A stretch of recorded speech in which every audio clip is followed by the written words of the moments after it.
Taiwan shares closed up above the 17,000 point mark on Friday, just days after the U.S. Fed announced it would start tapering asset purchases later in November.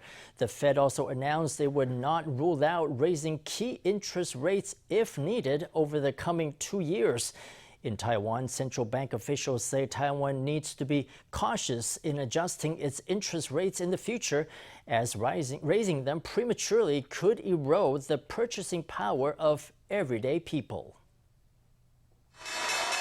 The Fed has said it will start reducing its monthly asset purchases later this month at a rate of $15 billion per month. Though the announcement was expected to make ripples through the market, Wall Street closed at record highs for several days after the news. Over in Taiwan, it was gains across the board for large-cap tech stocks on Friday. TSMC picked up 13 NT to close at 600 NT. United Microelectronics bounced back to 60.4 NT. MediaTek and Hon Hai also strengthened over the day. Overall, Taiwan shares opened up and closed up at 17,296 points.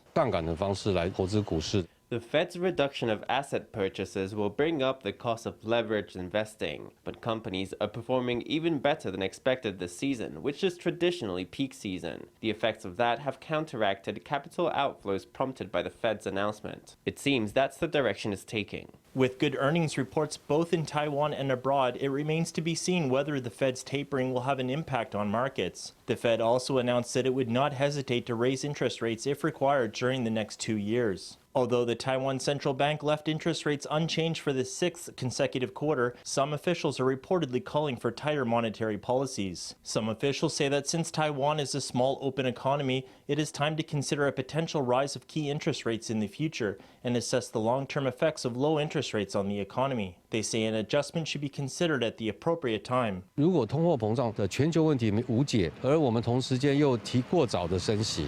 If the inflation around the world remains unaddressed and we raise interest rates prematurely, that would make the upward trend of inflation more pronounced. The consequences perhaps would not directly manifest in the stock market or in the real estate market. The effects could be felt more by regular people who feel that money can't buy as much as it used to. Inflation is here, and experts say it is not part of a seasonal trend. Analysts say the central bank should be cautious, saying that raising interest rates at this point could exacerbate the impact of inflation on everyday people, eroding their purchasing power.